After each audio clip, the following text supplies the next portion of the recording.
Pessoal, vamos lá. Sentindo falta da Denise, do José, que sempre estão aí participando hoje. Pessoal, vocês têm alguma dúvida até aqui de intervenção federal? Tem alguma questão? Alguma coisa não está clara ainda que eu preciso retornar para vocês? Opa! Ô, professora, se você puder dar uma recapitulada. Sim, daquele esquema que a gente sempre faz aquela revisãozinha, né? Por favor.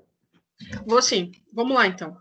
Pessoal, vamos fazer uma revisão de algumas coisas que a gente já viu até aqui. Vamos lá. Então, a gente está trabalhando com a questão da intervenção federal, tá? A questão da intervenção federal, que se trata do quê? A intervenção federal é uma medida excepcional, vocês já sabem disso. Por que é excepcional? Porque em uma federação, o princípio... Tá gravando aqui? Deixa eu só confirmar. Tá gravando. O princípio que vai reger as unidades federativas é a chamada autonomia. De modo que a suspensão, perceba o termo, suspensão, ou seja, não se caça a autonomia de ente federativo, essa suspensão, ela deve ser sempre o quê? Temporária, tá? Sempre de forma temporária. Os princípios que vão reger a intervenção federal que a gente conversou.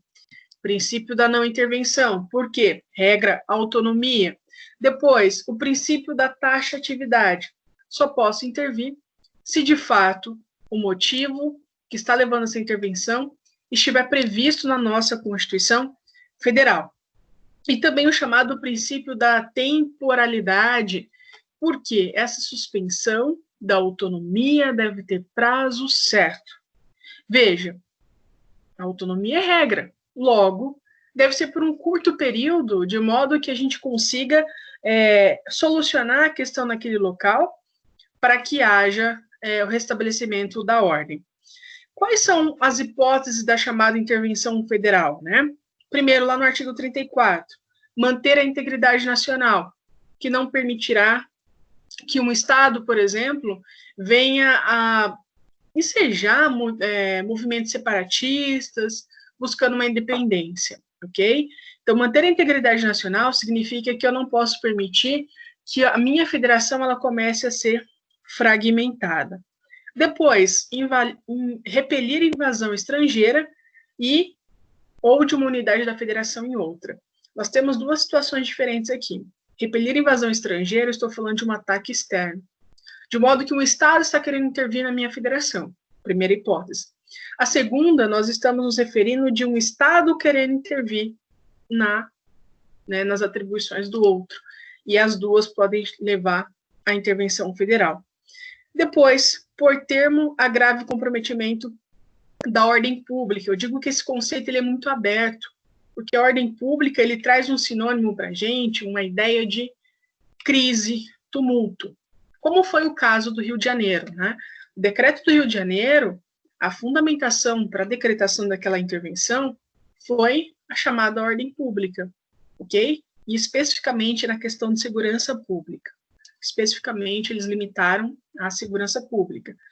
Também é possível decretar a intervenção quando a gente tem os poderes, eles estão sofrendo alguma limitação. Então, a intervenção federal ela pode ser decretada também para que o poder daquela unidade federativa, daquele Estado, ele consiga exercer livremente as suas atribuições. Outro caso, reorganização de finanças da federação, tá? Da unidade federativa, para que coloque ordem na casa. Prover a execução de lei federal, a gente conversou também, e essa hipótese de provimento de execução de lei federal, a gente disse que ela vai ser decretada se não houver outra possibilidade que seja resolvido, por exemplo, via judicial. Porque se for possível eu dar cumprimento a uma lei federal via processo, não é necessário uma medida tão severa como a intervenção federal, ok? Mas se não for possível via processual, aí eu vou pensar já na intervenção. E também, a última hipótese é assegurar a observância dos princípios constitucionais sensíveis. Nós falamos das hipóteses na última aula, que são realmente um pouco mais complexas. Primeiro, falamos da possibilidade do presidente da República decretar a intervenção federal de forma espontânea, Quais hipóteses são essas? O 34, inciso 1º, inciso 2º, 3º e 5º, depois provocada por solicitação. Atenção que na provocada por solicitação, eu me refiro àquela coação aos poderes, mais especificamente a coação ao Poder Legislativo e ao Poder Executivo, que vão solicitar ao presidente, por favor, presidente, faça a intervenção para garantir o nosso livre exercício. E um detalhe importante na provocada por solicitação é que o presidente da República, embora haja o pedido desse socorro, ele pode decretar ou não. Ele tem essa liberdade de escolha. Já a terceira hipótese de intervenção federal, a terceira espécie, nós temos a provocada por requisição. Nessa provocada por requisição, também será uma coação a um poder da unidade federativa, mais especificamente ao Poder Judiciário. E nessa provocada por requisição, a gente vai ter uma subdivisão. Primeiro, o Supremo Tribunal Federal, tá, tem uma coação ao Poder Judiciário do Estado, o Poder Judiciário vai ao STF, requisita, né, pede que haja intervenção, o Supremo processa a situação, e se de fato for o caso de intervenção, requisita ao presidente.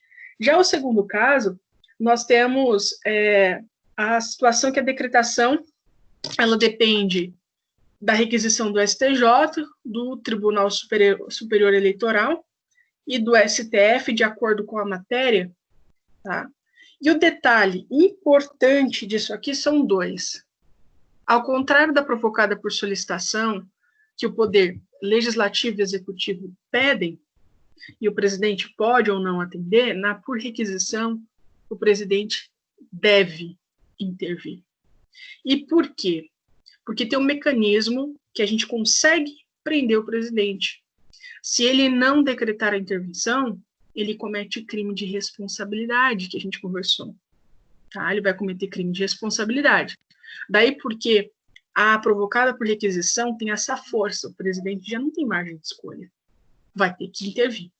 Depois a gente falou também a provocada dependendo de provimento de representação do Procurador-Geral da República, que é o chefe do Ministério Público, que vai avaliar eventual violação aos princípios constitucionais sensíveis e vai realizar uma ação constitucional perante o Supremo, e depois eu vou falar especificamente lá no quarto bimestre dessa ação. Por enquanto, eu só quero que vocês saibam a hipótese que ela pode acontecer, mas os detalhes sobre ela a gente conversa mais adiante em controle de constitucionalidade. Mas o Procurador-Geral da República, então, ele pode fazer essa ação, vai depender que o STF avalie ou não, e aí haja a decretação da intervenção. Detalhe importante, na intervenção federal, nós temos aí uma competência para a decretação da intervenção, que é do presidente da República. Outro detalhe que a gente falou na última aula também, o presidente da República ouve aqueles conselhos consultivos, Conselho da Defesa, né? Conselho da República, que tem um caráter, o quê? Tem caráter opinativo, tá? Tem caráter opinativo.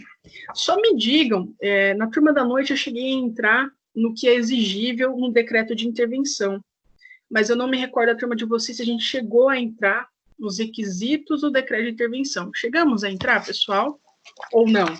Professora, parou na execução da intervenção federal, amplitude. Daí você começou a falar da amplitude.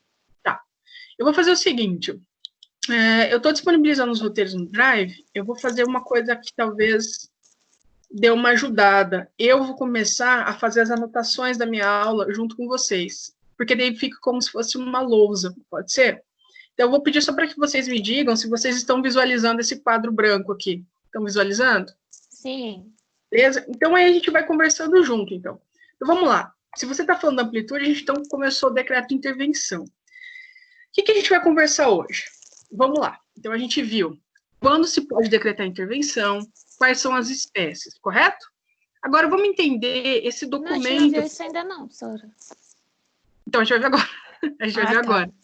E agora a gente vai ver o documento que decreta a intervenção, se chama decreto, o que ele precisa ter? Né? O que ele precisa ter? Então, vamos lá. A gente vai estudar agora o decreto de intervenção. Decreto de intervenção. Pessoal, essas anotações, eu vou fazer o seguinte. Eu finalizo a aula, assim que eu subir o vídeo, eu também já mando para o Drive, tá? Porque daí eu acho que fica, para vocês, eu acho que fica melhor. Eu estava pensando em uma forma de ficar mais claro para vocês visualizarem, além do roteiro, então eu acho que dá uma ajuda. Depois vocês me dão um feedback se funcionou ou não, tá? Então, esse decreto de intervenção, vamos primeiro aqui olhar a Constituição, o artigo 36. Opa, sobe. Parágrafo 1º, pessoal, o artigo 36, parágrafo 1º. O que esse decreto deve ter?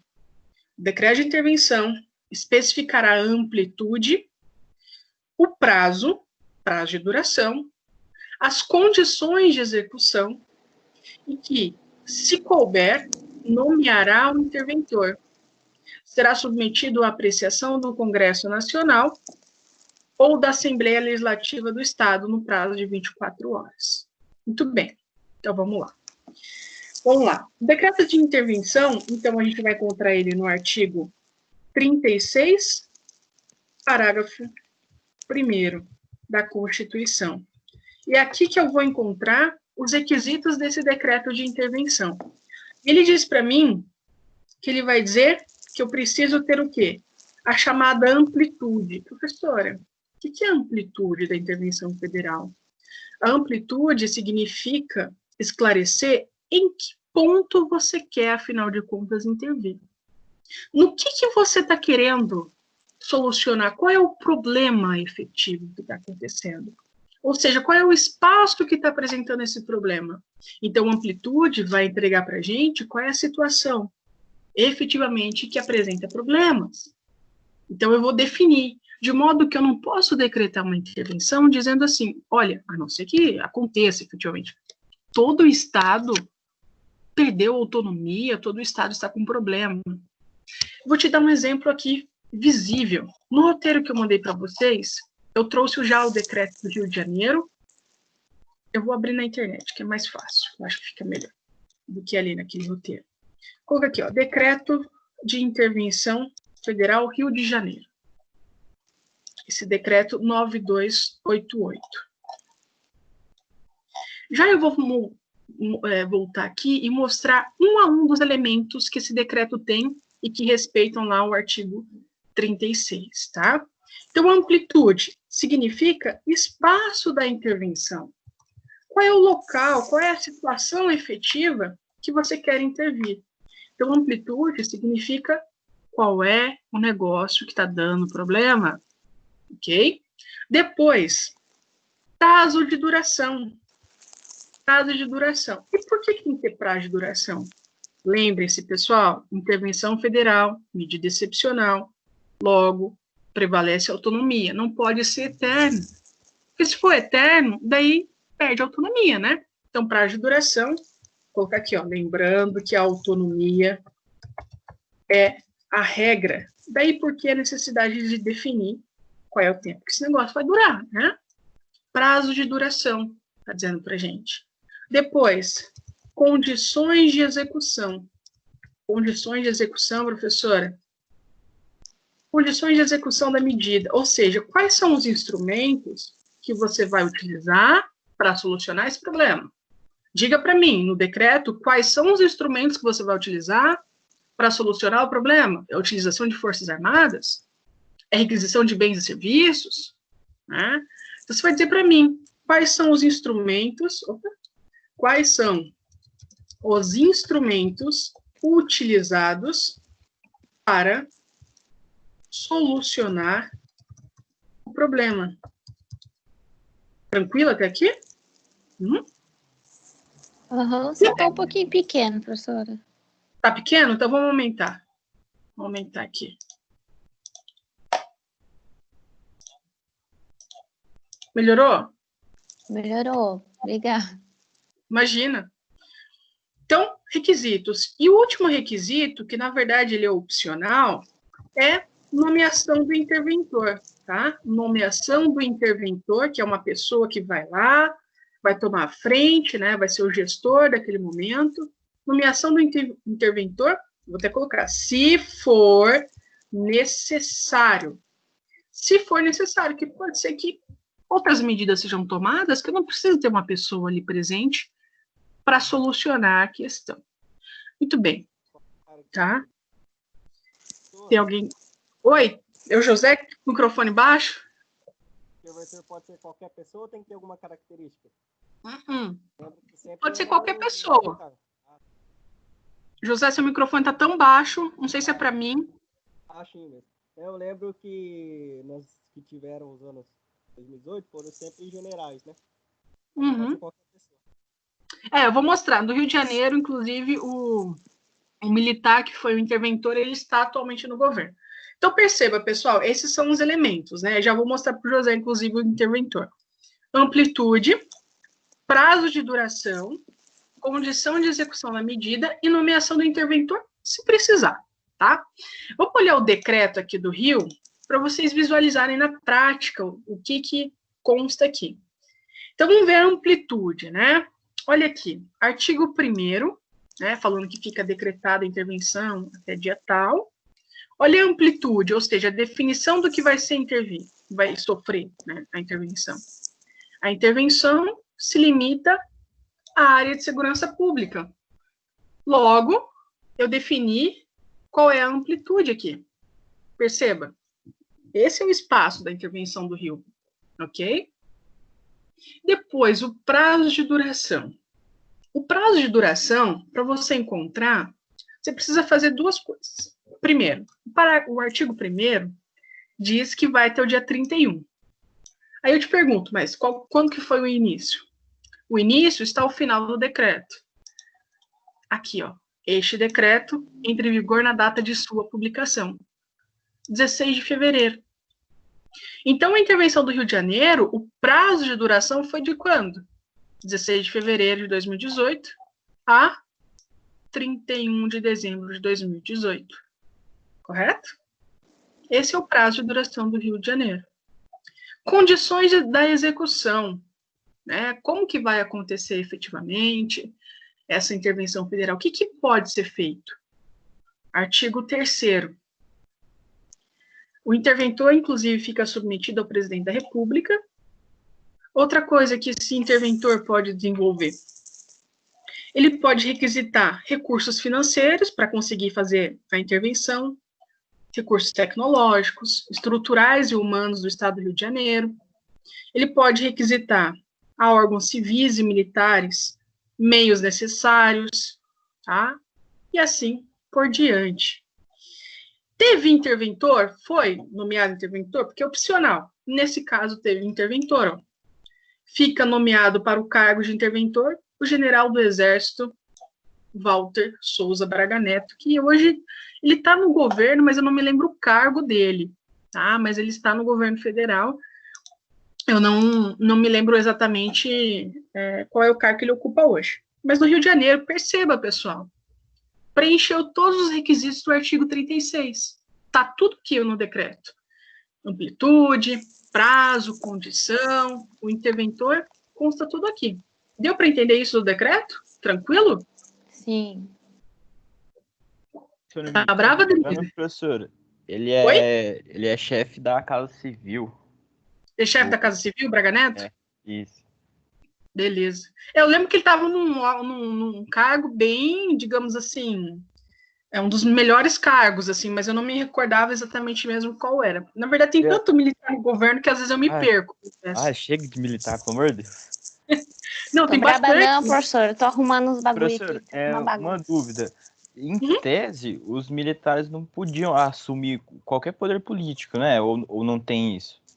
Não tem, assim, né? É o que eu acho que a sua pergunta deve ser no sentido de preocupação de, eventualmente, houver um racha democrático. Seria isso que você está preocupado? Isso também, e também porque eles detêm o uso da força, né? Eles têm o poder da força, de coagir os outros e tudo mais. Sim, tá certo. Mas daí, nesse caso, vamos pensar assim, se ele está tendo um cargo no governo, Nesse caso, ele não vai agir como um militar, mas como um ministro naquele caso. Daí ele vai ter que pensar que a missão dele não é mais militar, mais outra, né?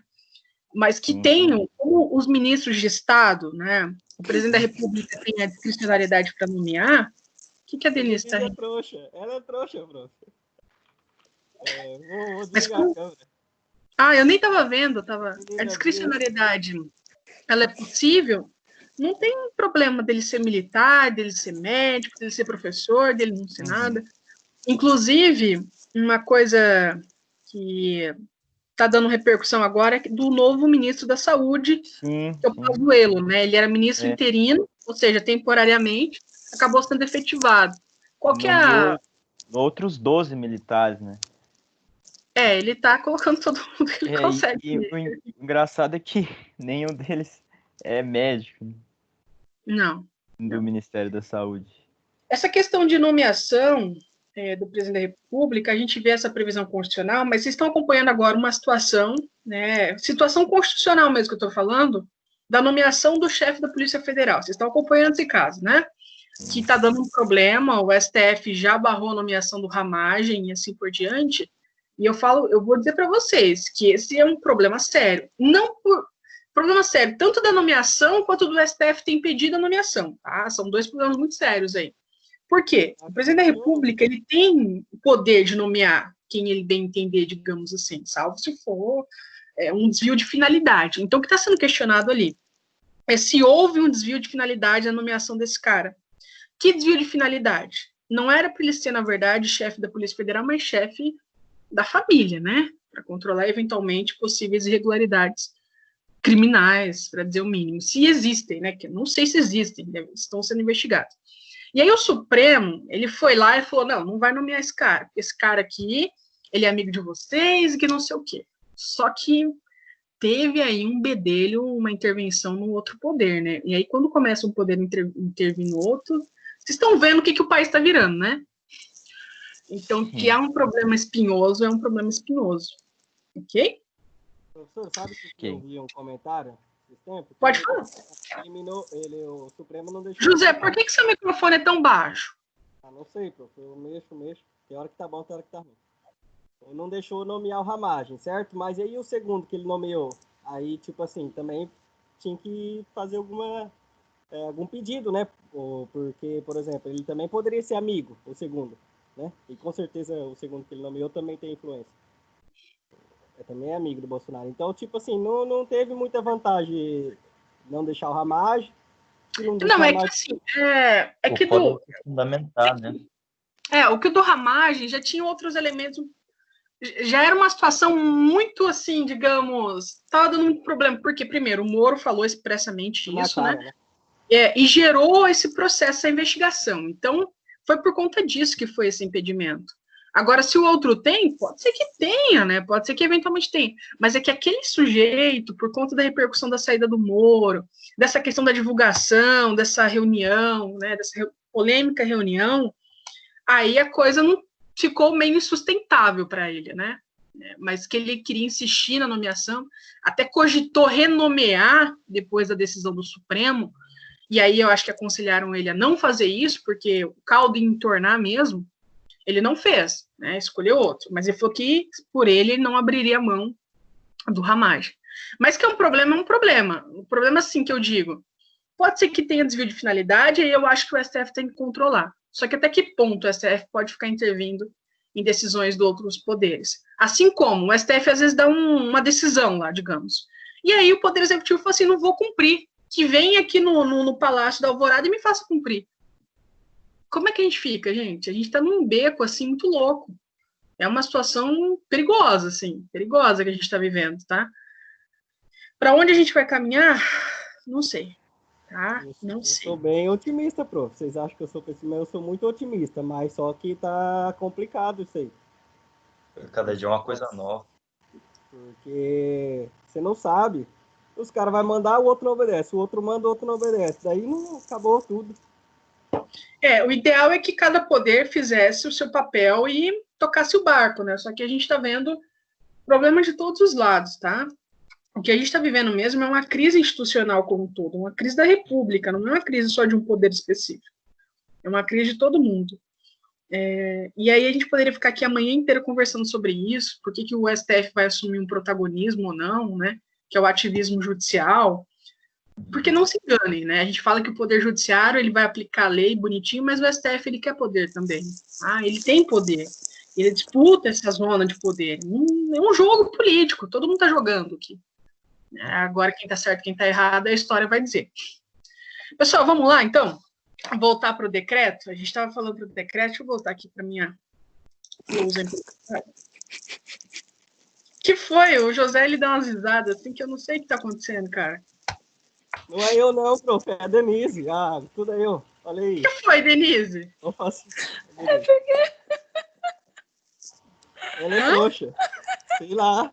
O bom é que vocês estão com intimidade excelente, né? Quando uma pessoa ofende a outra, a intimidade já chegou num patamar que não tem como voltar atrás. Hoje eu vou ir na aula do Tiago agora, professor, o cachorro atacou o José. Quê? Entendi nada. Vou estar aí para aí, Denise, hoje à tarde. Aí você vai lá. O cachorro do José. Tem o cachorro do José. Atacou ele na aula agora. Gente, eu não entendi nada. Eu vou seguir aqui, tá? Depois vocês me explicam aí. Pessoal, outra coisa importante a ser conversada. Muito bem, então a gente já viu que a competência para decretar a intervenção é do presidente, que ele tem que respeitar, que o decreto tem que estar em conformidade com isso. Só que depois que esse decreto é formulado, ele vai passar por um controle, tá? O Poder Legislativo vai controlar isso. Então, vamos lá. Controle da intervenção federal. E esse detalhe é muito importante. Pessoal, lembra dos órgãos consultivos? Conselho da República, Conselho da Defesa? Né? A gente falou que aqueles conselhos, eles são órgãos opinativos, de modo que se o órgão opinar, não faça a intervenção, e o presidente decidir intervir, tá tudo certo. O presidente pode tomar a intervenção, porque eles só dão conselhos, literalmente, só dão conselhos. Só que esse controle da intervenção federal agora, ele é um pouco mais sério, digamos assim, rígido. A gente vai falar, então, de um controle exercido pelo Congresso Nacional. Controle exercido pelo Congresso Nacional. Primeiro vamos olhar a Constituição, depois a gente testa os comentários necessários. Olha aqui na minha Constituição, no artigo 36, parágrafo 1º e parágrafo 2º. O parágrafo 1º vai falar do decreto e que esse decreto ele vai ser submetido ao Congresso Nacional ou à Assembleia Legislativa, que a gente vai ver na sequência de intervenção estadual, que daí é um comentário breve, porque o grosso você já sabe, no prazo de 24 horas. E o parágrafo 2º, se não estiver funcionando o Congresso Nacional ou a Assembleia Legislativa, faz-se uma convocação extraordinária, no mesmo prazo de 24 horas. Perfeito. Vamos entender, então, algumas consequências. Esse decreto, então, vai ser analisado, é isso que está querendo dizer para a gente, pelo Congresso Nacional. O presidente faz o decreto, atendendo o artigo 36, e depois de feito, Congresso Nacional, estou mandando aí para você uma análise de um decreto de intervenção federal. Então, onde é que está a matéria? Artigo 36, parágrafo 1º e 2º, tá? 36, parágrafo 1º e parágrafo 2º. Logo, esse controle, ele é feito no prazo, tá? Prazo de 24 horas, tá? Controle no prazo de 24 horas. Esse controle eles vão votar pela permissibilidade ou não, a autorização ou não da medida, tá? Compete ao presidente, mas ele tem que submeter também ao Congresso Nacional, vai aprovar ou não a intervenção. Agora, o detalhe mais importante desse controle aqui é o seguinte, que eu vou perguntar para vocês. Se eventualmente o Congresso na hora de analisar esse decreto. E eles falarem, presidente, a gente votou desfavorável. Ou seja, a gente não concorda com isso aqui, votamos desfavorável. E se o presidente da República decretar intervenção? Ele pode, nesse caso, decretar intervenção? Sim ou não, e por quê?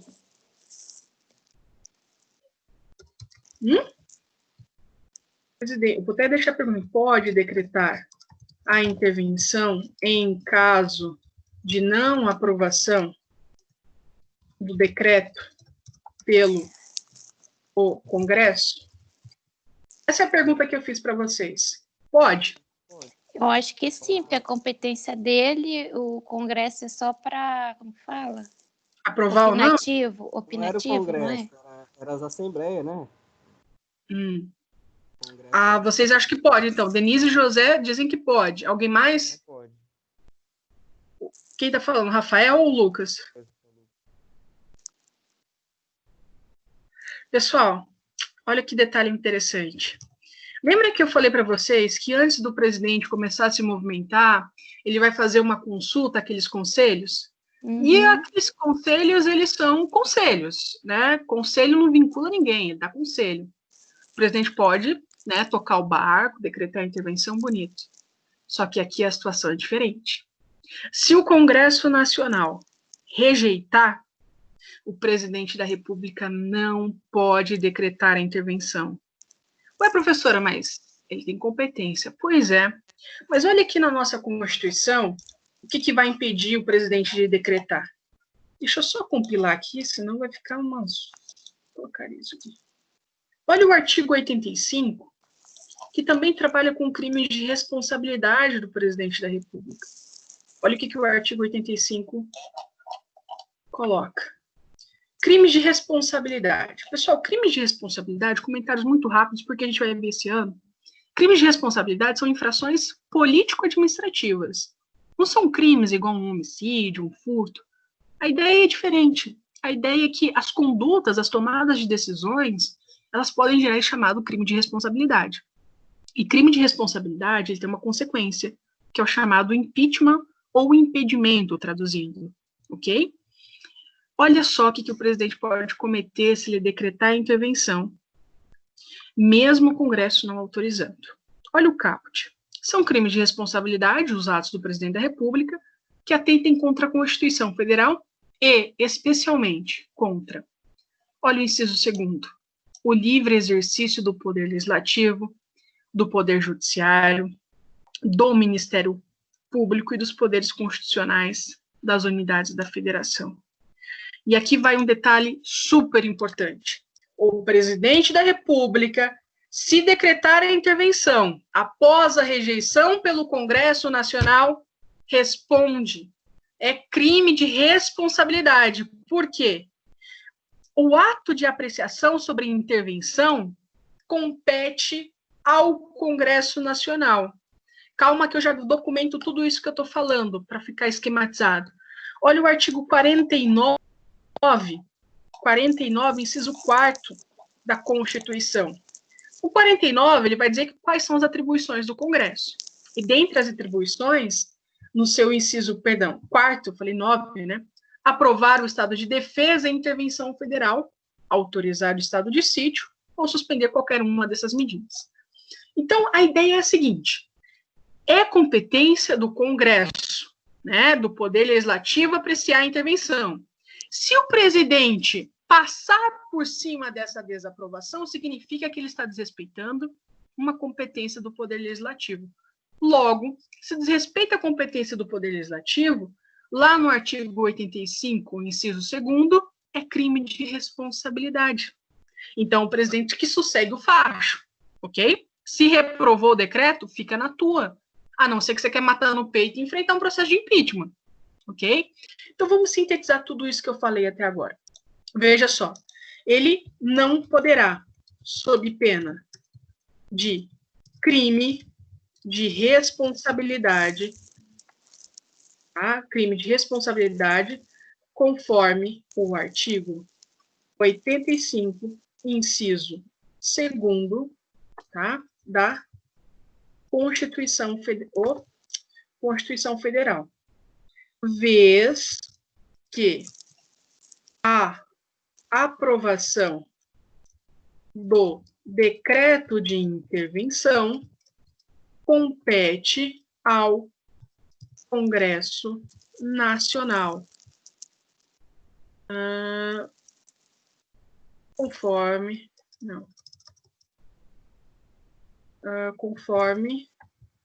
artigo 49, inciso 4º da CF. Deu para entender aqui, pessoal, como que a situação mudou agora? Deu para entender isso? Ou ficou alguma dúvida? Deu. Pessoal, novamente, essa é uma pergunta que pode confundir vocês em prova ou em concurso. Eles vão fazer assim, ó. Eles vão inverter. Eles vão colocar que a aprovação do Congresso, ou não, ela é opinativa, por exemplo. E dizer que o Conselho da República e da Defesa é vinculativo. Não é o contrário. Os conselhos dão opiniões, dão ali conselhos se vai intervir ou não, e isso não vincula o presidente. Agora, o parecer do Congresso, a votação do Congresso, vincula, sob pena de crime de responsabilidade. Que crime de responsabilidade? Atentar contra a independência dos poderes, especificamente do poder legislativo. Perfeito? Então, essa é a síntese da questão do controle que vai ser exercido. Professor, você pode citar uma forma para mim, tipo assim, saber diferenciar quando é para conselho e quando é precisa? Não entendi o que você pediu. Eu queria que você, tipo assim, ditasse uma forma para mim conseguir, tipo assim, escrever, tipo, que o Congresso Nacional precisa aprovar e os outros só conselho opinativo. Uhum. Vamos pensar, então, numa linha cronológica. Vamos ver se eu consigo atender para ficar mais ilustrado para você. Vamos tentar aqui, ó. Vou colocar aqui, ó. Atenção.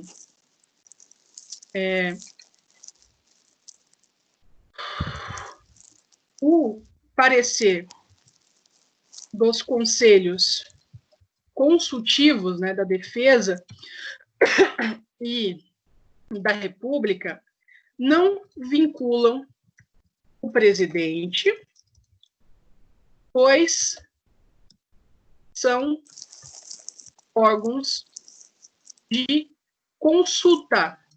Consulta vamos ver a viabilidade, né, se vai ser intervenção ou não, será que merece, tá? Não vinculam o presidente. Assim, o presidente da República, vou colocar, pode decretar a intervenção mesmo recebendo um parecer desfavorável, pois a medida é de sua competência exclusiva do presidente da República, de sua competência exclusiva. Esse é o primeiro ponto, né? Esse é o primeiro ponto. No entanto, após a estruturação do decreto, o presidente da República deve submetê-lo ao Congresso Nacional. Ao Congresso Nacional. Parênteses, Poder Legislativo. E votará a medida. Perceba que ele vai votar, não vai ser consultado, ele vai votar, tá? Votará a medida. E, se chegarem a um resultado desfavorável,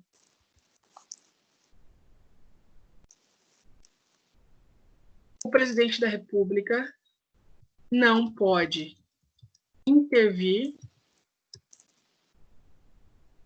pois feriria, digamos assim, a liberdade do Poder Legislativo possui feriria a liberdade que pode... Quebraria a harmonia do poder legislativo e executivo. Isso. Não, mas é um termo que eu estou procurando aqui. A liberdade que pode votar como bem entender. Então, votar como bem entender, tá?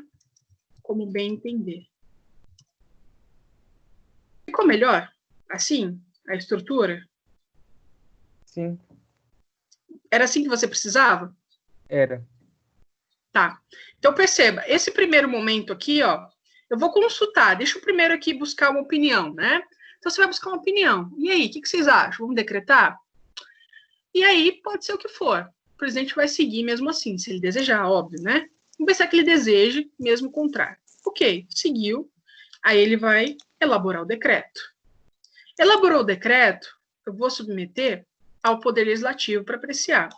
Só que essa apreciação subsequente aqui, essa apreciação, ela tem uma força muito maior. Tanto é maior que se o presidente da República quiser passar o trator por cima, ele vai ser responsabilizado, né? Com bem entender. Não pode intervir. Tá, vamos ver se... Aí vamos colocar. Caso o presidente da República decida intervir sem a autorização do Poder Legislativo, responderá por crime de responsabilidade. Crime de responsabilidade leva a uma consequência. Impeachment. Escreve certo, né? Você confunde essa palavra. Impeachment. Né? Então, ele vai responder por isso. Por quê? Porque ele desautorizou, ele interferiu numa competência do Poder Legislativo. Por que ele interferiu? Embora seja a sua competência, a Constituição falou assim, presidente, o senhor tem competência para decretar intervenção, só que essa intervenção ela precisa passar por um controle, você não pode fazer isso como você bem entender. A ideia é a seguinte, você decreta, mas a gente também vai ter que dar uma avaliada na situação, te controlar, porque senão daí eu não te dou amplos poderes. E como a ideia de ter 3 poderes é que um controle o outro, para que não se exceda, essa ideia da votação é justamente controlar isso que o Poder Executivo está fazendo. Espera lá, vamos ver se isso aqui realmente importa a nossa república, ok? Senão vai virar uma bagunça, ok? Então tá certo, pessoal, essa parte? Deu para entender? Tem mais alguma dúvida? Pessoal, tá melhor assim com essa lousa? Tá. Bem melhor.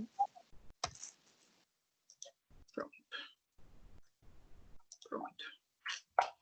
É isso. Então, o decreto de intervenção. Veja, ainda há uma última possibilidade na intervenção federal. Tá? Que possibilidade é essa? Afastamento das autoridades envolvidas. Tá? Afastamento das autoridades envolvidas. Vamos olhar aqui o artigo 36. Artigo 36.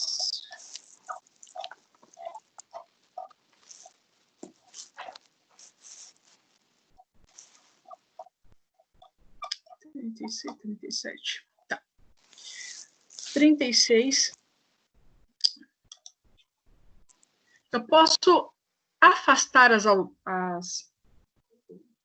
autoridades, aquelas autoridades, por exemplo, lá na intervenção no Rio de Janeiro da segurança pública, se for o caso, as autoridades que fazem a gerência da segurança pública naquela localidade, elas poderiam ser afastadas, tá?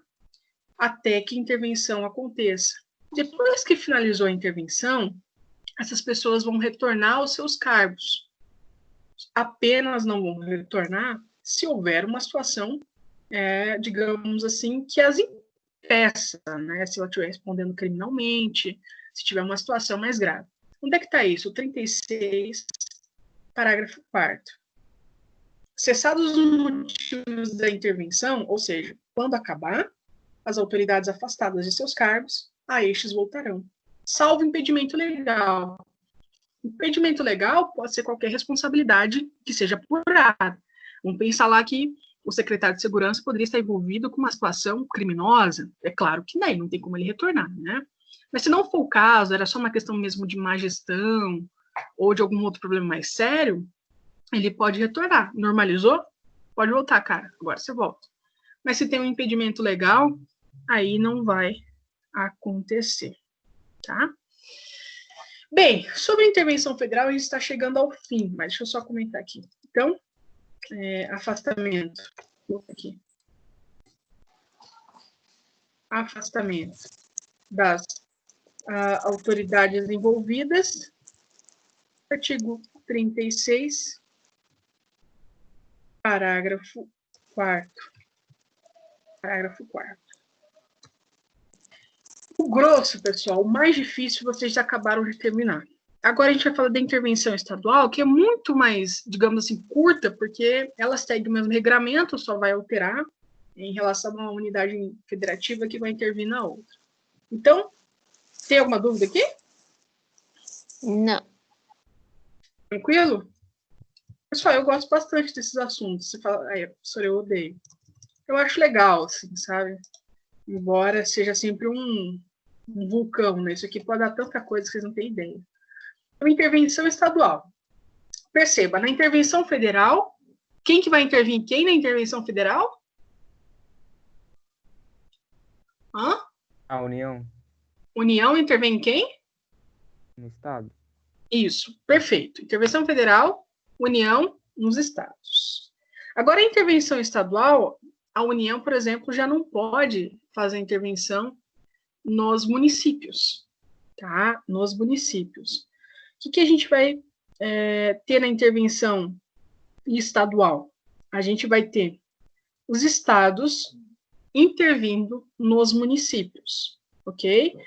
Vamos olhar primeiro a Constituição, onde está localizada a matéria, o artigo 35. Olha só. Artigo 35. O Estado não intervirá em seus municípios, nem a União nos municípios localizados em território federal. Pode ter União intervindo no município? Pode. Quando? Quando eu tiver território federal. Tem território federal hoje no Brasil? Não tem. Então, a única hipótese que a União pode intervir nos municípios é se for município localizado em território federal. No momento, nós não temos território federal no Brasil. E quando é que o Estado, então, vai intervir em município, ou a União vai intervir no município localizado no território? Quando deixar de ser paga, sem motivo de força maior, por 2 anos consecutivos, dívida fundada. O município não paga a sua dívida em relação ao Estado. Depois, não forem prestadas contas devidas. Pessoal, todos os entes federativos, eles devem prestar contas, tá? E o município, se ele não presta contas dos seus gastos, o Estado pode fazer essa intervenção de modo, o que está acontecendo aqui que você não está prestando contas? Por que você não apresentou para mim o que você gastou? O que está acontecendo nessa localidade? Eu preciso decretar intervenção. Depois, não tiver sido aplicado o mínimo exigido de receita municipal na manutenção e desenvolvimento de ensino e nas ações e serviços públicos de saúde. E a última hipótese de intervenção estadual em um município é o tribunal, quando ele der provimento, olha aqui, a mesma sistemática da federal, der provimento à representação, eu vou falar quem que é o cara que vai fazer essa ação, para assegurar a observância de princípios indicados na Constituição Estadual ou para prover a execução de lei, de ordem ou decisão judicial. Na intervenção federal, os princípios violados eram os princípios constitucionais sensíveis. Na intervenção estadual, é o município desrespeitando os princípios da Constituição Estadual, tá? Mas perceba que, simetricamente falando, é a mesma ideia que se aplica. Mesma ideia. Então, vamos para alguns comentários da intervenção estadual. Intervenção estadual, então, fica a cargo dos estados nos municípios e, olha só, pessoal, eu falei que a União não pode, ela só pode, na verdade, quando se tratar de municípios nos territórios federais. Ó, quando se tratar de municípios nos territórios federais. Lembrando que atualmente nós não temos territórios federais no Brasil. Podemos vir a ter, mas por hora não temos, tá? Essa é a única hipótese que a União pode intervir em um município, quando se tratar de territórios federais. Pessoal, por quê? Qual que é a justificativa para a União intervir? Alguém sabe me dizer? Vocês sabem? Vocês sabem? A resposta é bem óbvia. Por que a União pode intervir nesses municípios? Pela soberania, né? Porque é do Estado, né? Não. Não é. Porque o território pertence à União, vamos dizer assim. Isso, exatamente isso. O território é uma descentralização política que pertence à União. É da União, entendeu? O território federal, olha, o território federal é da União. Se é da União, a União pode meter o bedelho, ok? Pode meter o bedelho. Porque o território federal não tem o quê? Autonomia. Lembre-se disso. Essa é a justificativa. O território federal não tem autonomia e pertence à União. Logo, a União que faz a gestão daquele negócio. Ok? É isso mesmo. Agora, os municípios, que não tem nada a ver com o território federal, aí ele não vai poder. Por quê? Porque o município tem sua autonomia própria. Compreende? Agora, município no território não tem. Essa é a justificativa. Mesma coisa lá da intervenção federal. Só decreto a intervenção estadual se a situação, de fato, estiver prevista no artigo 35. Logo, eu não posso fazer uma interpretação extensiva, do tipo, está acontecendo uma situação no município, acho que é o caso de intervenção. Espera lá. Se aplica, tá em um desses casos? Não tá. Então, você não vai intervir. Veja só, então, comentários. O artigo 35, que fala de intervenção estadual, ele é um rol taxativo. Rol taxativo. O que é rol taxativo? É aquilo ali. Só decreta intervenção estadual se a situação se encontrar em uma daquelas hipóteses. Ok? Em uma daquelas hipóteses. Intervenção estadual. Mesma coisa. Medida excepcional e temporária. Ou seja, deve ser justificada com base no artigo 35 e a temporária, ou seja, prazo certo, porque a regra é a seguinte: autonomia excepcional e temporária. Preciso dizer o prazo, né, quanto tempo isso vai durar. Se na intervenção federal o decreto era do presidente, aqui o decreto é de quem? O decreto será emanado do governador, né? Do governador. Pronto. Olha a simetria. Nesse caso, intervenção estadual no município, o decreto vem do governador. O decreto, pessoal, é a mesma coisa do artigo 36, parágrafo 1º. Qual? Olha só. Decreto de intervenção. Eita, deixa eu fechar aqui o meu Whats antes que comece a pitar. Pessoal, o decreto de intervenção estadual, mesma coisa. Vou até copiar aqui. O decreto de intervenção respeita a mesma coisa, tá? Mesma coisa, vai ter que dizer sobre a amplitude, o que está dando problema nesse município, quanto tempo vai durar, condição de execução e nomeação do interventor, ok? Mesma coisa, tá? E o controle, pessoal? O controle político, tá? Se, em âmbito legislativo federal, eu estou me referindo ao Congresso Nacional, em âmbito estadual, quem vai avaliar esse decreto de intervenção será a Assembleia Legislativa, tá? Que é o poder legislativo do Estado. Então, o controle político do decreto de intervenção, deixa eu só subir isso aqui. O controle político do decreto de intervenção será feito pela Assembleia Legislativa. Qual prazo? Mesma coisa lá. O prazo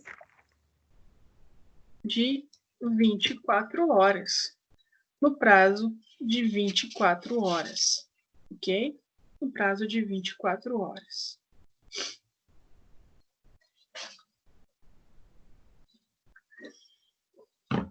Tranquilo, pessoal. Intervenção estadual são comentários breves mesmo, porque a aplicação dela segue todo o regramento da intervenção federal, ok? A intervenção federal que é a pedreira, porque sem ela você não entende o resto. Os detalhes mesmo são ali. Perfeito. Tranquilo. Vamos começar um assunto que também é uma bomba agora? O que vocês acham que vem na sequência? Oi? Só para mim deixar concluir isso, que o território federal não existe no Brasil hoje, né? Não existe no Brasil, né? Isso. Atualmente nós não temos territórios federais. Pode vir a ser criado, né? Vai depender da conveniência, mas por enquanto nós não temos.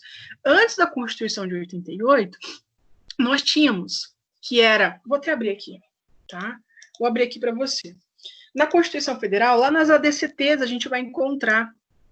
Deixa eu lembrar se é o artigo 4º e 5º, ó, Fernando de Noronha. Ó, artigo 15 da DCT. Fernando de Noronha era território. E aí, depois da Constituição de 88, naquela reorganização que a gente teve do Brasil, Fernando de Noronha foi anexado, foi reincorporado, na verdade, né, a Pernambuco. Então, hoje não pertence mais à União, é de Pernambuco. Fernando de Noronha é de Pernambuco. Tem mais um aqui. Aqui, ó, artigo 14. Roraima e Amapá, antes de serem estado, eram territórios. Os territórios federais de Roraima e do Amapá são transformados em estados federados, ok? Então, antes de 88, nós tínhamos esses territórios. Depois de 88, a gente não teve. Não tem. Por enquanto, a gente não tem, mas pode vir a ser criado, tá? Pode vir a ser criado. Por enquanto, não.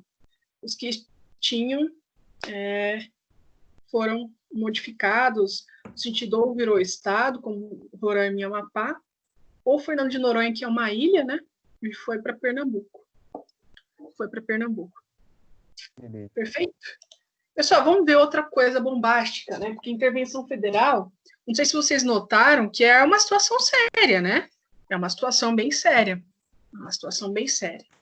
A gente vai trabalhar agora com temas que eu gosto bastante também, e que chegaram até cogitar agora durante a pandemia, que é a defesa do Estado e instituições democráticas, chegaram a cogitar estado de sítio, né? Estado de sítio, estado de defesa e assim por diante.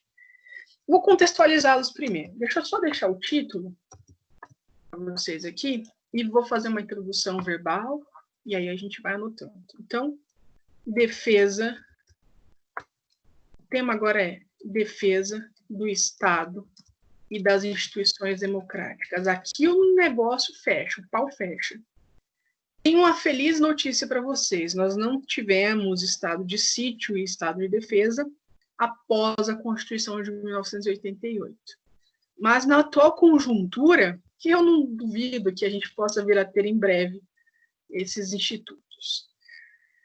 Tá, vamos fazer uma contextualização.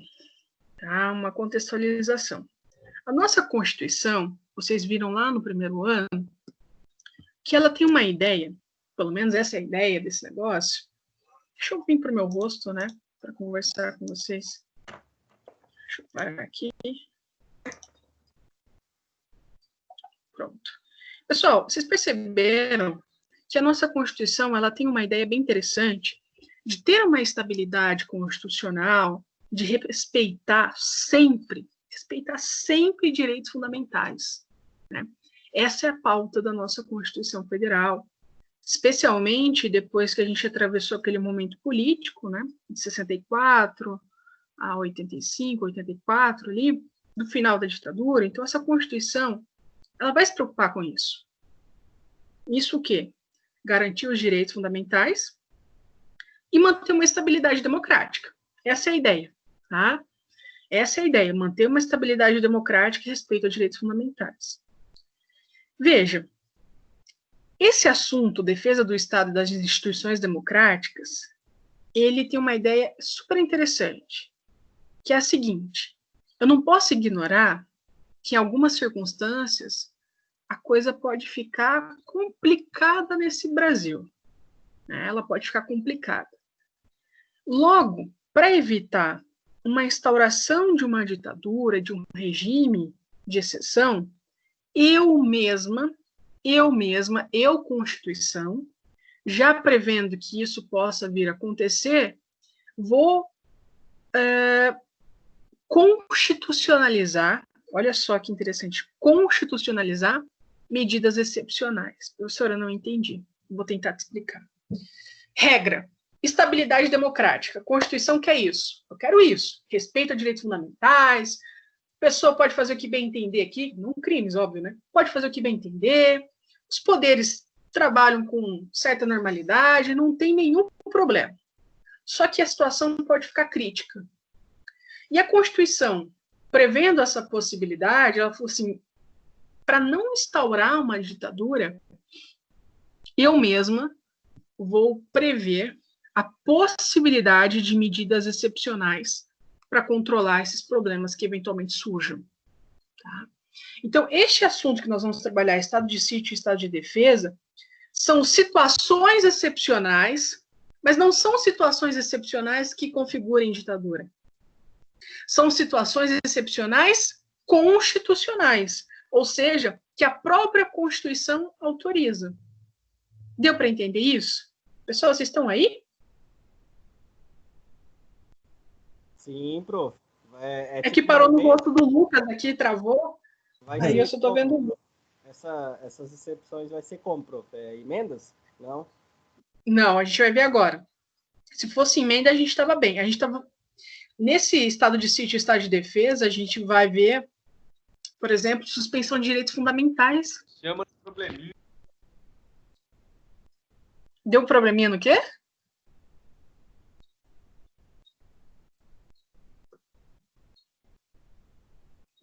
Tá, o José me perguntou sobre se eram emendas. Não. Nas medidas excepcionais, eu vou ter medidas restritivas, que inclusive podem atacar até direitos fundamentais, tá? Até direitos fundamentais.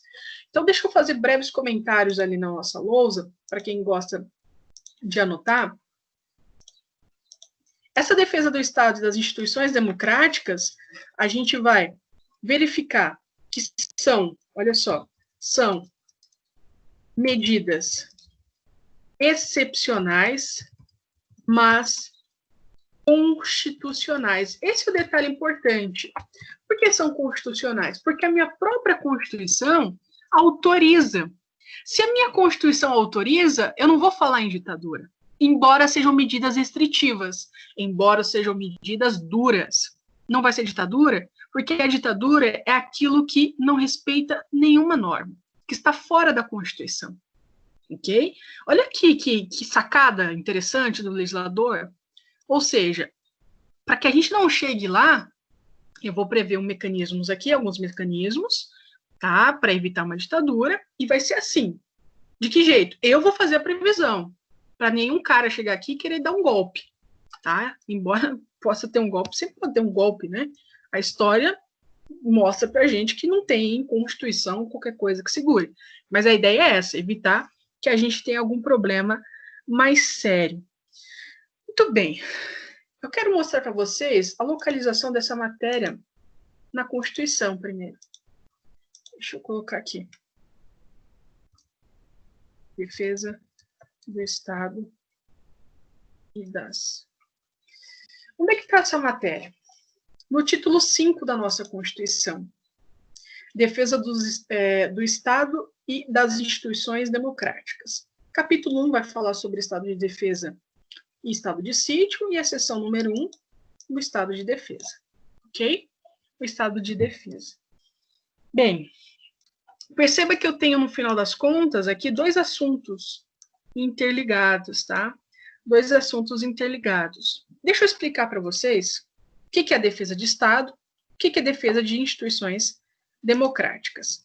Então, vamos lá. defesa de Estado, quando eu me refiro a uma defesa de Estado, eu me refiro a uma defesa territorial. Há medidas que são tomadas para defender o meu território. Defesa territorial e defesa da pátria. A defesa da pátria. E a defesa das instituições democráticas?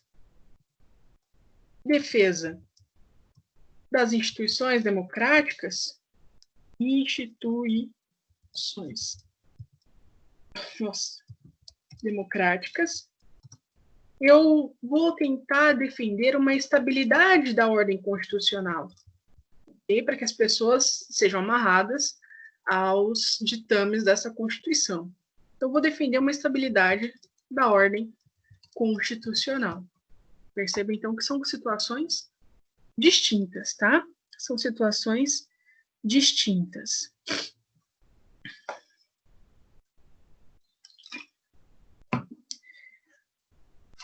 E a defesa do Estado?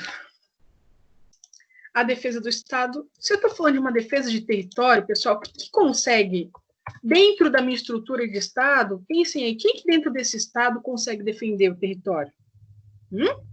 Quem defende um território de um país?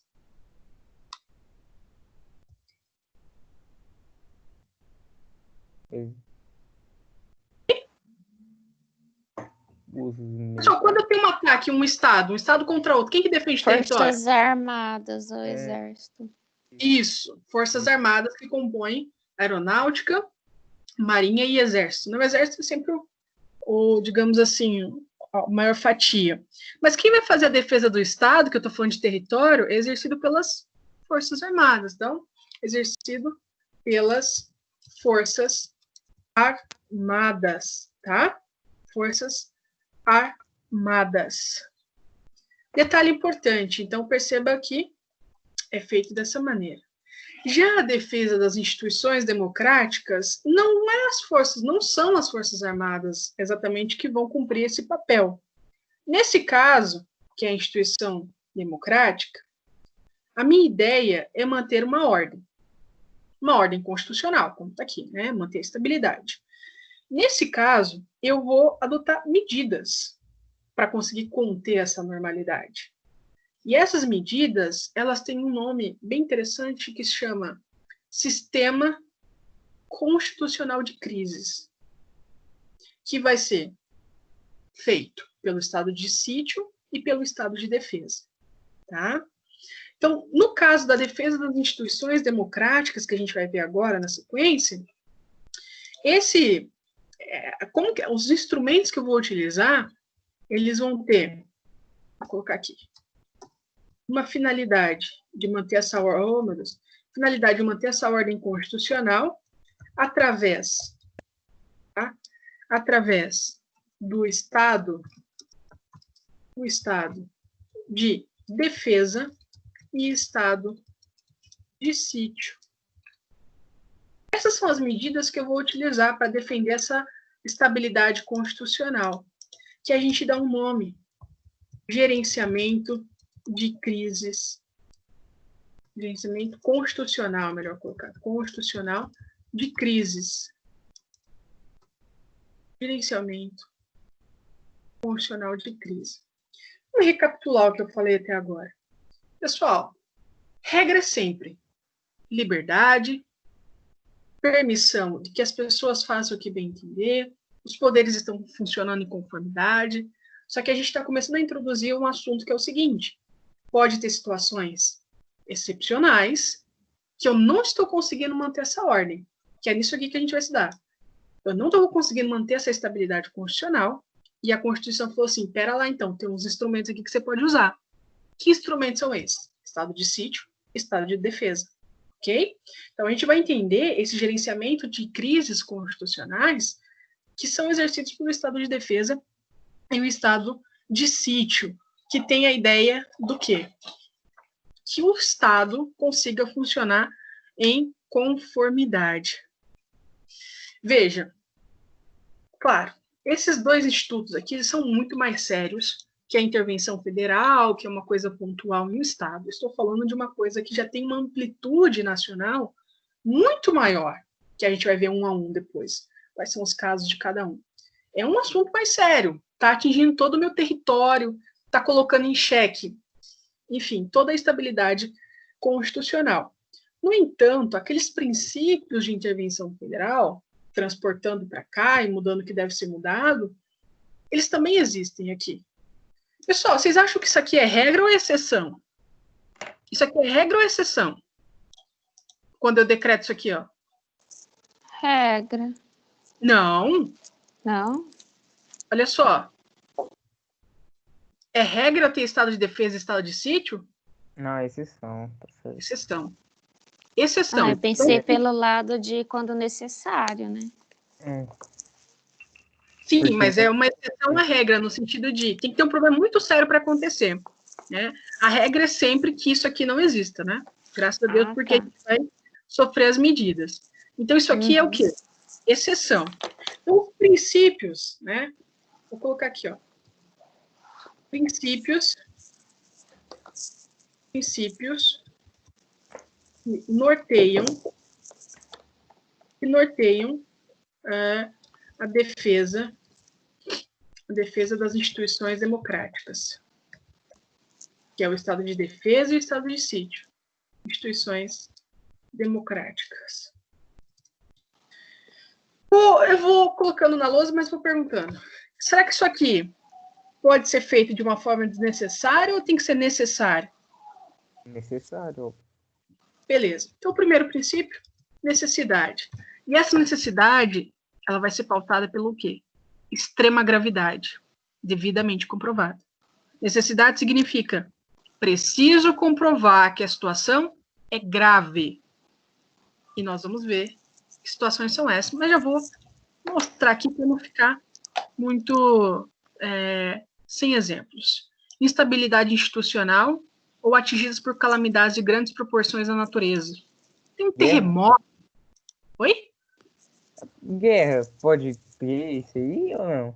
A gente vai ter daí o mais sério, que é o estado de sítio, né? Ó, artigo 137, estado de sítio, que daí se fala da guerra, né? Quando tem guerra, aí eu vou declarar o estado de sítio, ó, que permite declaração de estado de guerra ou resposta à agressão armada estrangeira. É que nem Porque daí que nem você falou que pode atingir os direitos fundamentais, eu pensei assim, a guerra atinge e a pessoa tem que ser obrigada a servir lá, né? Isso mesmo. Olha só, a gente vai ver que o estado de defesa e o estado de sítio, eles são diferentes. Por quê? O estado de defesa, que é o primeiro caso que a gente vai estudar, ele é mais suave, digamos assim, ele é mais suave. Tá? Ele é mais suave, tanto é verdade que ele fala quais são os direitos que podem ser afetados, não é todos, tá? No estado de defesa, que a gente vai ver. Não são todos. Agora, o estado de sítio, a situação é séria, hein? No estado de sítio, olha como que eu vou... quando que eu vou decretar estado de sítio? Primeiro caso, quando o estado de defesa não deu certo, ou quando tiver a guerra, como você pautou. Porque não tem como, durante uma guerra, você conseguir funcionar da mesma maneira sem uma guerra. Você vai precisar, primeiro, cuidar do seu território nacional. Logo, você precisa saber o que as pessoas conversam, onde as pessoas se reúnem. Porque se você não tomar essas medidas excepcionais, você vai perder seu território, cara. Não vai ter como isso acontecer. Então, daí você vai ter que fazer o quê? Restringir um monte de coisa. E aí vem o estado de sítio. O estado de sítio é a medida mais dura possível. É a medida mais dura possível que um estado pode sofrer. Porque daí, tudo que era regra, já era. Naquele momento, você esquece. Lá é você... Adianta invocar privacidade, não adianta invocar liberdade de manifestação, que não vai rolar. É uma situação difícil. Mas você está completamente correto no seu raciocínio. Guerra, eu preciso de uma medida excepcional. Não tem como funcionar da mesma maneira. Igual hoje, a gente não tem guerra, graças a Deus. Espero que não tenhamos. Está funcionando. Aos trancos e barrancos, mas está funcionando. Só que se a gente se envolver numa guerra, ou não tiver eficácia do estado de defesa, aí a situação precisa ser um pouquinho mais dura, né? Mas vamos voltar lá. Você está certíssimo. Vixe, Então, se tiver guerra, eu tô lascado, hein?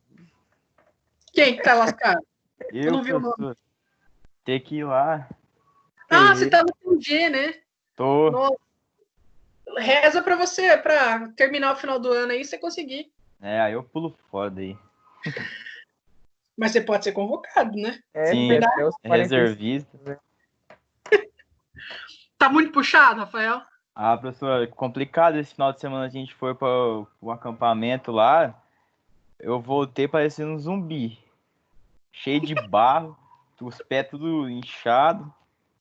Mas Andamos deixa eu 25 perguntar, 25 vocês estão quilômetros. acampando mesmo com o coronavírus, aí vocês estão se aglomerando, cara? Então, a gente toma algumas medidas. Tipo, a gente fica um Uhum. pouco distante um do outro. Todo mundo usa máscara. Antes a gente estava fazendo assim. Um dia ia 2 pelotões. No outro dia ia outros 2. Aí, em vez de estar 100 pessoas aglomeradas, está só 50. Só que agora voltou e a gente tá assim, força total, porque daqui a um tempo vai ter inspeção do coronel, vai vir aqui, e aí a gente tá indo na força mesmo. Vai Deus que nos acuda lá. Só os meninos que passam por isso, né? As meninas não passam por isso, porque tem uma explicação histórica também, né? Porque mulheres, quando são sequestradas em guerra, não preciso dizer para vocês qual é o destino, né? Não que o homem também não possa sofrer violência sexual. Mas pelo menos eu até acho que seria interessante deixar pelo menos facultativo, né? Se a menina quiser servir, eu acho que seria legal permitir que isso aconteça, mas compulsoriamente também vejo alguns problemas aí. Porque daí mas pra mulher servir no exército, ela tem que passar num concurso, né? Tipo a SpaceX ou na ESA. Só desse jeito. Militar. Só desse jeito. Mas passar por essa experiência aqui, eu acho que quando você é convocado não deve ser muito agradável, a gente não passa, né? Não, mas beleza, a gente foi numa colônia de férias lá, teve skincare com barro. Skincare? Foi uma delícia lá. Você acredita? Eu tinha um colega de turma que ele gostava. Ele falou assim, cara, eu gosto. Eu falei, aí todo mundo falou assim, sempre tem uns doidos. Sempre tem uns doidos. Não, eu aprendi a ter disciplina. Eu falei, nossa, mas você precisa sofrer tanto assim para ter... Não, realmente, tem muita disciplina. Aprende a ter muita responsabilidade, porque também se você falta alguma coisa lá, estão uns tapas na cabeça lá do sargento. E dormir em serviço? Na guarita lá, nunca dormiu não? Tirando a guarda? Não. Eu, graças a Deus, eu fico como comandante lá da tropa lá que fica de guarda, aí eu só durmo, troco os moleques lá e vou dormir. Eles que ficam lá no pátio. Então. Você já conseguiu acender na... já um pouquinho pelo menos, mas também nós tomamos esporro até não querer mais. A comida lá é gostosa, aquelas rações do exército lá. Uma delícia. Vocês comem aquelas... No meio do mato lá esses dias, a gente fez lá. Tem um canal no YouTube, cara, quer ver? Eu vou aqui o parêntese, né? Mas para também não sobrecarregá-los, é até bom que alguém converse comigo às vezes, porque senão eu fico dando aula pro computador. Olha esse cara, eu vou só deixar aqui, quer ver? Sobrevivencialismo, né? Eu sigo ele. Não, eu esqueci o nome, Ração Militar Exército. Vai aparecer aqui quando eu digitar. Cabrini, é o Guad, esse aqui, é o Área Secreta. Nossa, ele provou do exército. É um saco verde, né? Mas é gostoso, não é gostosa? Era um estrogonofe. Nossa, esse estrogonofe aí, meu Deus do céu. Quer ver? É bom, é gostoso, muito bom, muito bom.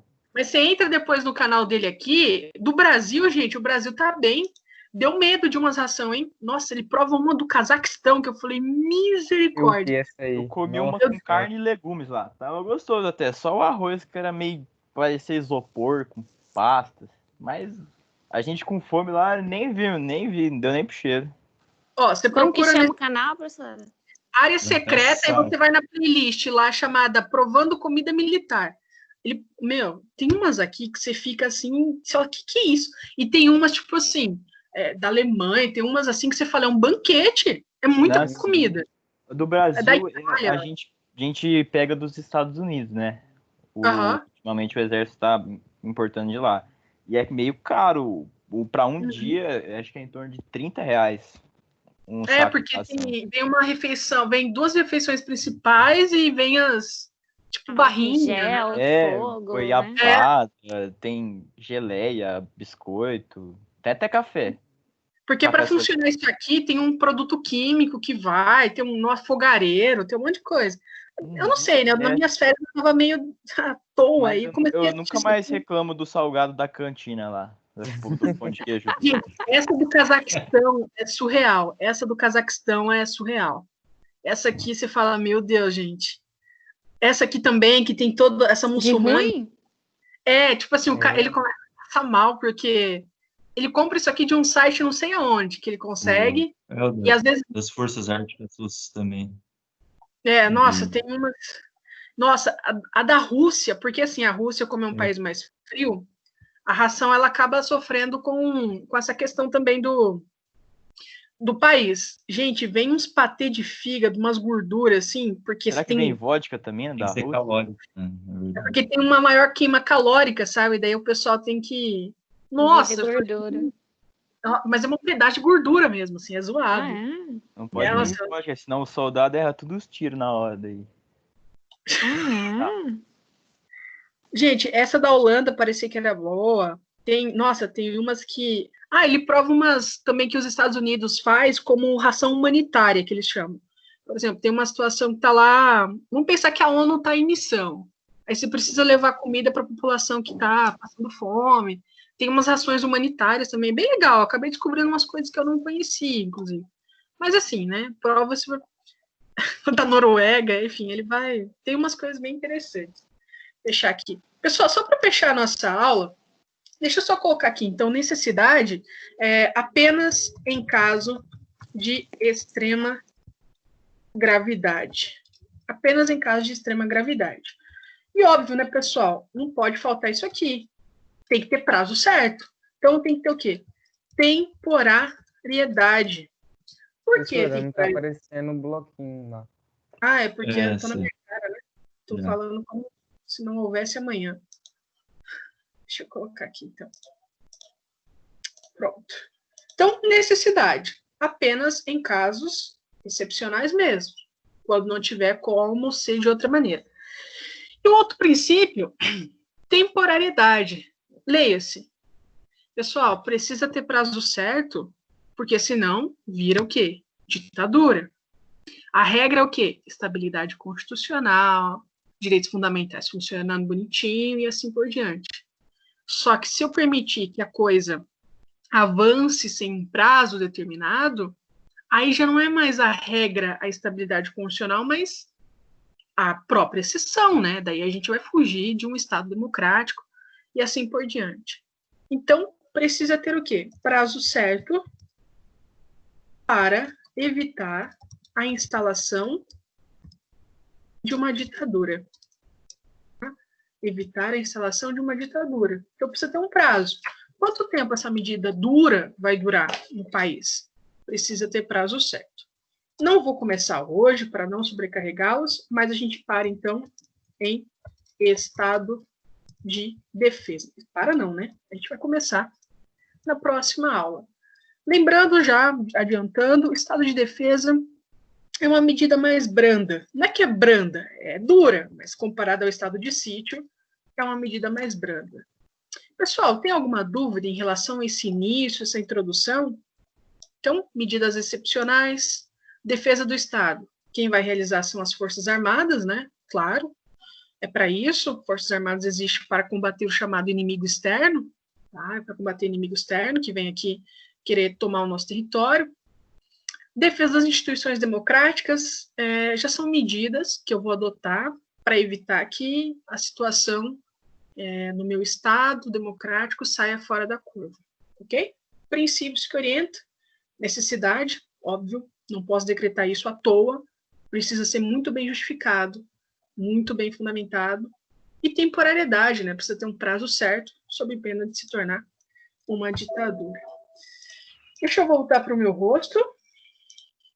Parar aqui o compartilhamento. Ativar. Pessoal, então eu acredito que seja isso. Alguma dúvida, alguma observação?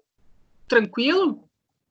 Vocês querem ver o pau fechar mesmo no Brasil, né? Vendo estado de defesa, estado de sítio. No estado de sítio e no estado de defesa, eu não tenho exemplos reais pós-88 para vocês. Porque, graças a Deus, a gente não utilizou esses instrumentos ainda, tá? Intervenção federal, nós temos 2 exemplos de 2018, mas estes casos de estado de defesa e estado de sítio, nós não temos. Eu acho que teve uma vez, professor, o estado de sítio, mas faz uns 100 anos por aí, na época das revoltas, acho que foi a revolta da vacina. Também teve a questão do Getúlio também, né? O Getúlio também utilizou. O Getúlio é uma figura sempre controversa, né? Era um cara que fez uma CLT muito boa, mas ao mesmo tempo ele conseguiu ir dar água para o vinho muito rápido. Uma história muito interessante. Mas pós 88, né? A nossa atual Constituição, graças a Deus, por enquanto, nós não temos. Confesso que eu temo por ter um negócio desse qualquer dia. Né? Agora, se vai ter ou não, a história dirá. Pessoal, então vou ficando por aqui. Qualquer dúvida, me digam.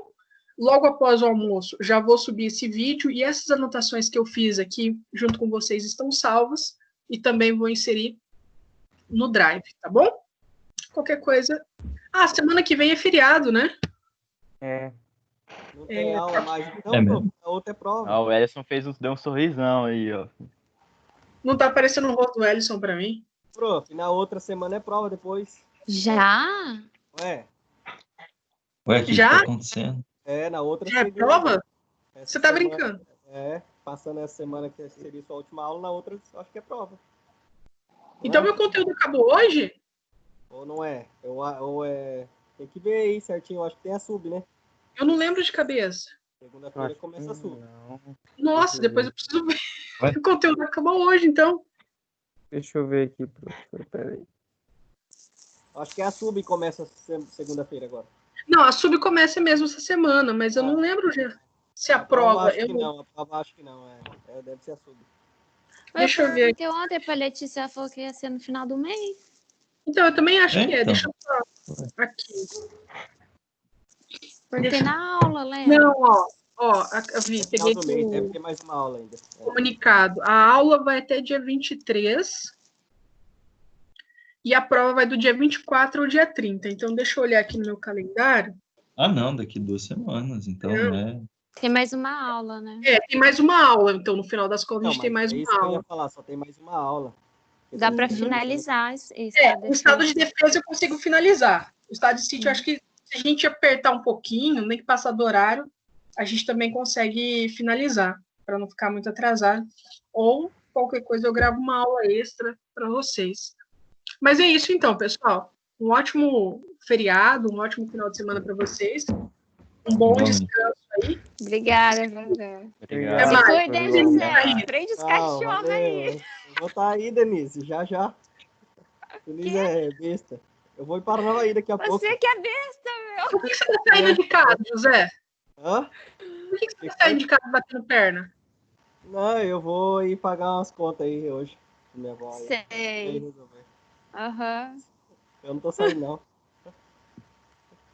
Pessoal, então eu vou ir. Deixa eu parar aqui a gravação. Professora, você perdeu, professora.